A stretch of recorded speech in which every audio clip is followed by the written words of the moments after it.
Hey there, Danny here. Welcome to my ramblings. My hair's a mess. It's quite windy out there today. It was a great day though. For being a Thursday, it was a great day. Um, so I wanted to come on here and I wanted to talk to you. I talk a lot about your authentic self, learning to love yourself, and energetically leveling up. So I want to explain to you what I mean by energetically leveling up. So here's what it means. Life's going great for you. Everything's just going great.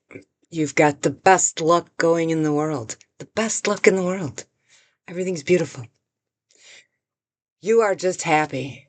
You're living in this happy state. And then, and then, one little thing, one little tiny minor thing goes wrong, and the worry pops back in your head. When that worry pops back in your head, you start going down that path of doom and gloom and, oh my God, my luck's about to run out. No! That means you are energetically leveling down. You need to stay up in the happy. What I try to get across to everybody in these videos is literally how not your reaction to another human being who is mad and angry at you, because I'm going to tell you right now, if a human being is mad and angry at you and they are attacking you, like verbally attacking you, they're not mad at you. They're mad at themselves. They see something in you that they don't like about themselves. And they can't yell at themselves because they've already beat themselves up in their head enough. So you're present. You said or did something that reminded them of something they don't like about themselves. So now they have to take it out on you. Because it gives them a little bit of release for a small period of time. But it's not healthy. And that's low energy. Energetically leveling up is knowing who you are. That's why I tell you all the stuff about loving yourself and being in your true authentic self. Because when you learn to love yourself and you live in your authentic self, who you are, because society wants us to believe that we are all the same. We are grouped together. Why do you think they keep racism going? It divides us. The thing is there's bad white people and there's bad black people. There is no any generalization on it based off of race is ignorant. And anybody who spews it is ignorant. Because the truth is, we are all different. If you're a parent, you have multiple children, okay? Are any of your children identical? I'm not talking looks-wise. I'm talking personality. Are they exactly the same kids? No. They're completely different. One might test boundaries more often than the other. One might see how much they can lie and manipulate. That's what kids do. They're figuring out their place in this world. Well, as adults, we're the same damn thing. We don't need to be manipulating and lying and playing games anymore. We should be grown-ups and act like it. But we're all individual and unique. Clumping us together in groups is what wrecks it. Nobody's the same. Nobody is the same at all. We're all our own unique self. Once you tap into your true authentic self and you learn to love yourself, you automatically level up, energetically level up. Your life becomes pure joy. Even if something happens, you're going to realize, oh, that just happened. Oh, well. Things are going to happen. It's the real world. How are you reacting? You are in control of your reaction. And if somebody is baiting you into an argument or a disagreement and you argue back, you're handing your power over. And I know this for a fact because I used to live like that. I've spent the last 6 years, I'm not getting baited into stuff. And boy, have I been tested these last 6 years. It's been the tests that I've gone through the last 6 years has been crazy. But it started with me doing delivery. I started it right before the lockdowns happened in 2020, and anybody who knew me before 2020 could verify that I had awful road rage. I mean, not to the point where I was like jumping people's shit or anything, but I get very irritated by idiots driving, being idiots. And I had noticed one time, it was in the winter time. I want to say it was in the end of 2020 or beginning of 2021.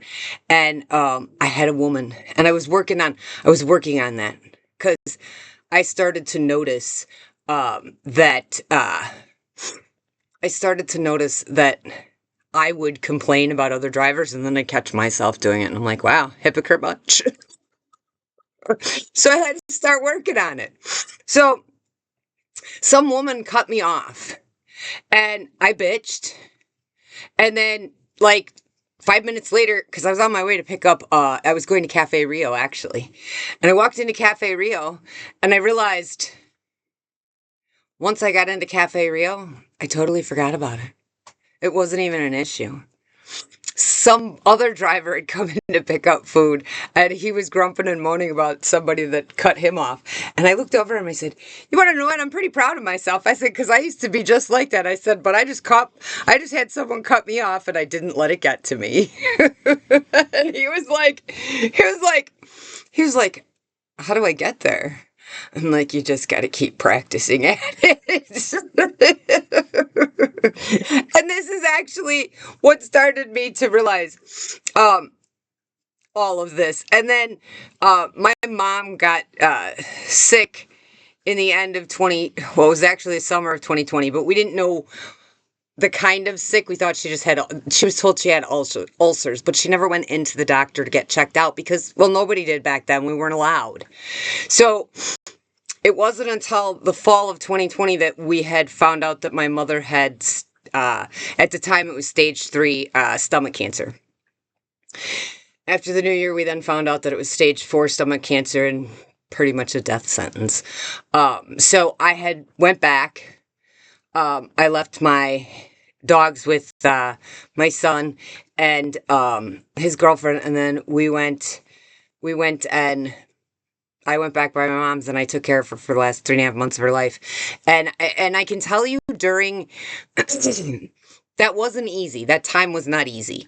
But I can tell you that after she passed, because I brought her 2 cats back here with us, and then one of them passed like a week after we got back here. And I had them cremated and put in with her ashes. And so when I got back here and I was trying to get back into my life, when I was in Wisconsin, I got rear-ended and it popped part of my taillight out, and I couldn't get it back in. The bumper was bent. I couldn't get it on my own. I just didn't have enough strength. So my friend Earl lived a couple hours away in another city. So I went over there one day, and his cousin Chris was there, and they fixed my car and made it beautiful, and we were up and rocking and rolling again. Anyway, so Chris and I became friends. We were chatting for a while, and I said to him one day, I was out driving. He messaged me most of the time. He had just had a horrific accident, so he was staying with his mom at the time. So he wasn't able to constantly talk to me all the time. But that was going to change. Anyways, I texted him one day, and I said, "Do you think that the anger we have in other people, the anger that we feel for other people, even if we don't know who they are, do you think that anger says something about us? That's maybe something inside of us that we need to work on?" And he came back with, "Well, that's pretty deep." And he thought I was a little crazy because It doesn't rain here that often in the Great Desert. I'm in a suburb of Phoenix, Arizona. So it doesn't rain here hardly ever. So when we get rain and we get thunderstorms, I'm like a small child and I love every minute of it. It's beautiful. It's everything. I love to be out. I love being out doing delivery in it because majority of the people here can't drive in it, so they all run home. And because you're out in the rain, they tend to give you a little extra tip for it. So I don't mind being out there. I came from Wisconsin, so I can drive in the snow. So the rain is nothing to me. So uh, he thought I was crazy because when it would start thunder and lightning and getting all crazy and whatever else, I was like, yes, this is so cool. It's so energizing. Really think about it. It's just energy. And the other thing that I loved about the storms, the other reasons that I love the storms here particularly is the amount of rainbows that you see. After my mother passed, I saw rainbows all the time. It was spectacular. I took quite a bit of. I saw a couple of double rainbows, and I'd pull over while I was out doing delivery, and I'd take pictures of it. I'm one of those weird delivery drivers that, oh, that's so pretty. I don't have food in my car. All right, let me pull over real quick. I'll move to another spot and get another fucking another picture if that one didn't turn out very well. But if I have somebody's food in my car, I'm not going to stop because I want them to get their food hot. Or if it's ice cream, then I want them to get it cold. Anyways, so after I said that to him, I started thinking about it, and I really started putting into play, working on myself, learning to love myself and fully become authentically me. Because as I was growing up, high school, even after high school, a lot of people that I dated and stuff said that I was too much. I was too nice. I was too sensitive. I was too everything, anything that came with two. And I just always thought to myself, you're just not enough. I'm not too much. You're just not enough. Is what I thought. Anyways, so I never really had like I didn't have like I was always one that told everybody that how can you date somebody if you don't date yourself? So being alone and liking my own company that's never been an issue for me. I thoroughly enjoy myself, my company. I love to read and things like that. So those are not really things you do with other people. It's something you do by yourself. So that was never really an issue for me. But I tended to mellow myself down so I wasn't too much, too sensitive, too nice. But the reality is, when I did that, all I did was fall short on me, on myself. There was no saving anybody. You can't save anybody. You can only save yourself. And when you learn to energetically level up, you learn to love yourself. You learn to live in your authentic you. Because if we all acted like our normal true selves, our curiosity, the things that we liked, the things that gave us that, oh my God, awe.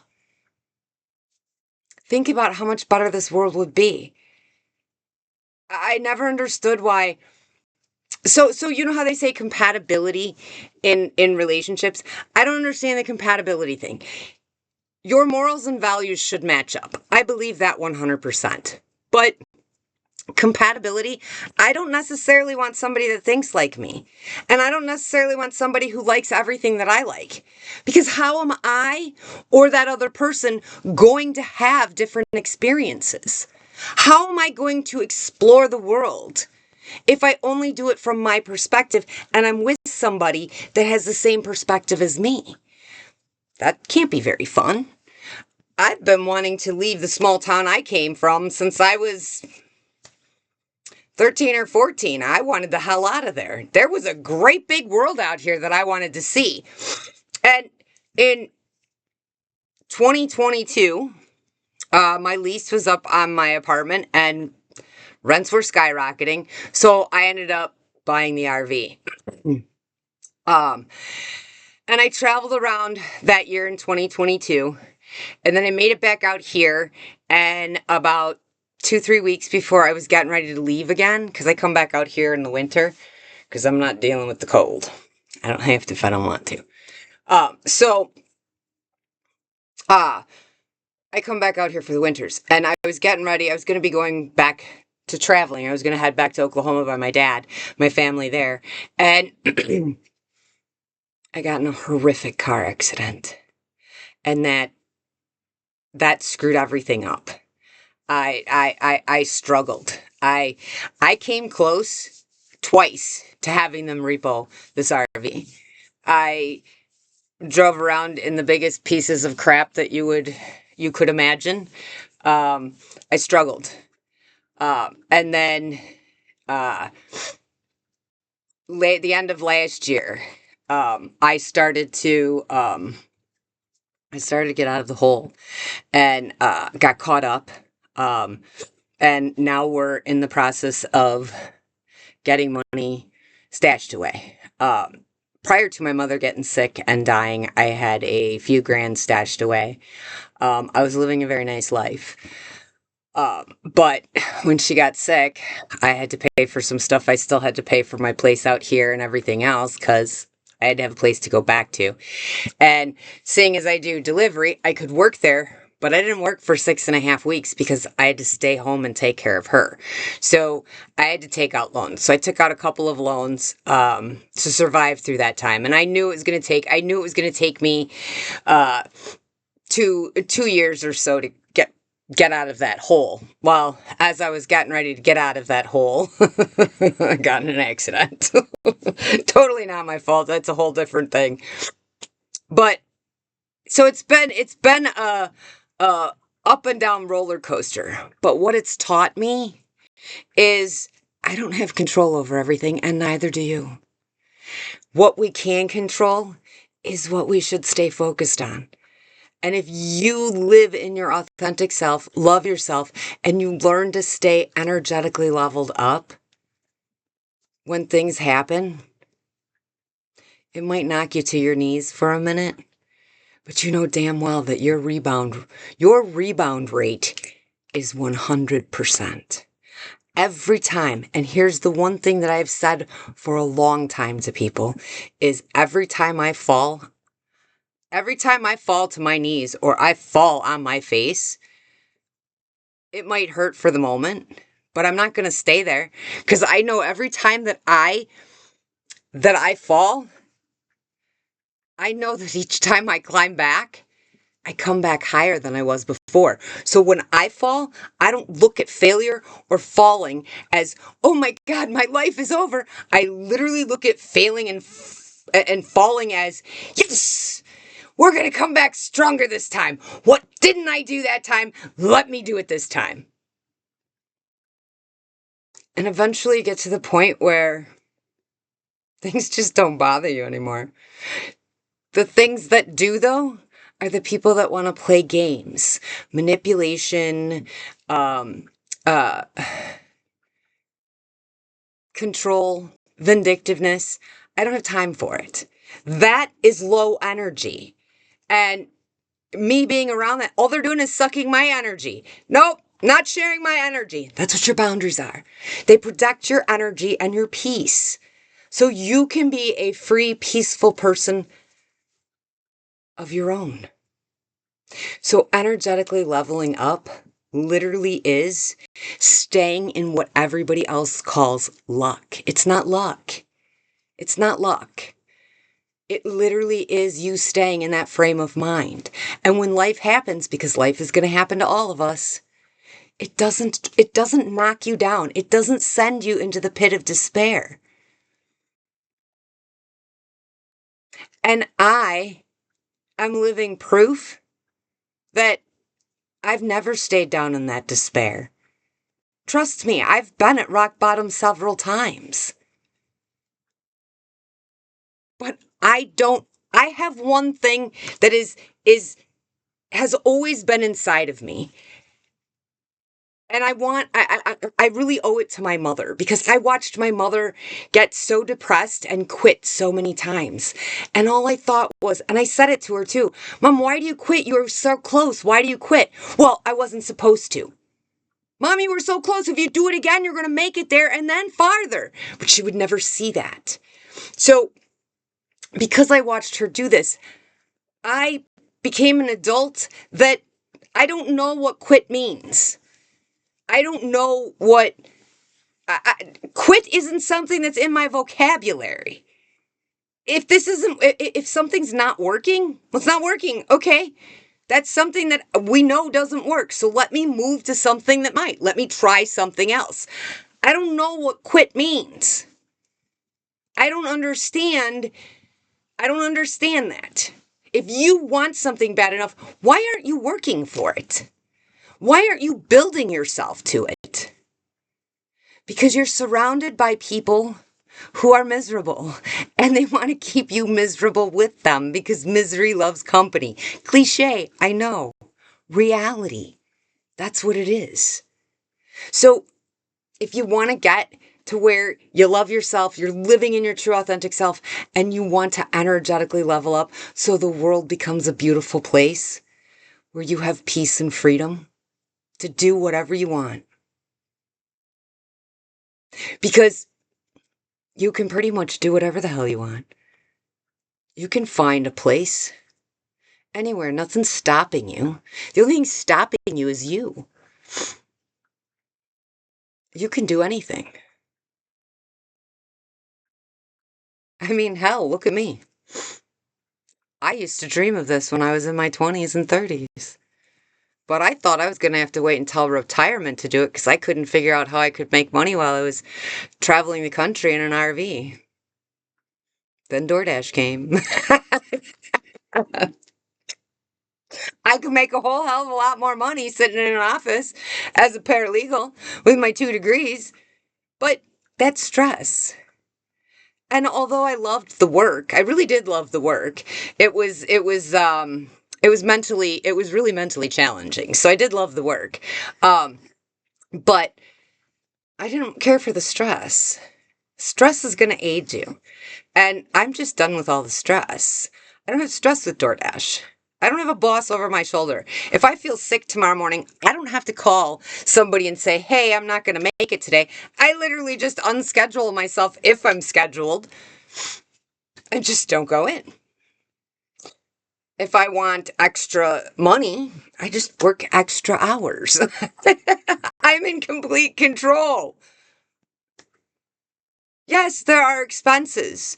You show me what business owner has their own business and has absolutely no overhead. And I will show you they're not a business owner.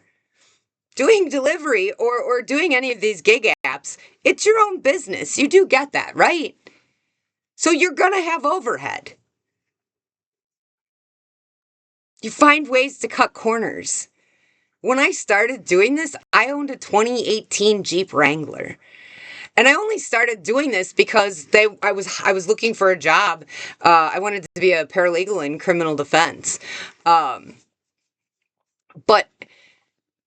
then the lockdowns happened and nobody was hiring. And I was making good enough money to live off of this. And I was like, you know what? I don't really have any stress. I come and go as I please. And I'm like, hey, let's give it a try. So traded the Jeep in, got the 2020 Kia Rio. That's the one I got in the accident with.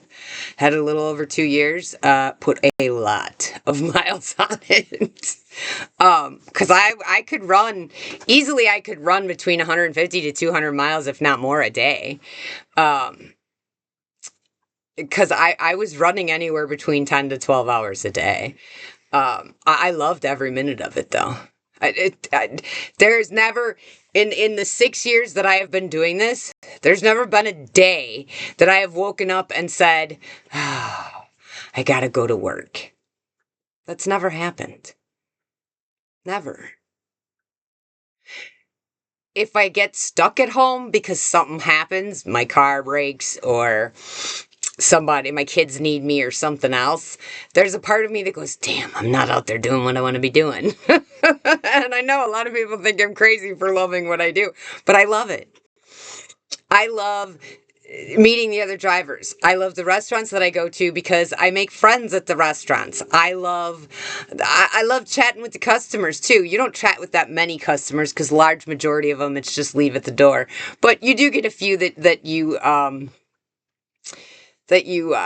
get to enjoy their company, laugh and have some conversation with. It's a great place to be. So when I want to be social and outgoing, I just go to work. And when I feel like being just in hermit mode and chilling out here, then that's what I do. It's total freedom. So let's get you energetically leveled up. Let's get you to loving yourself. And let's find out who your true authentic self is. Because it's such a great world to live in your authentic self. Anyways, guys, I'll leave you with that. If you have any questions, feel free to reach out. Anyways, have a great night. Love ya. Bye.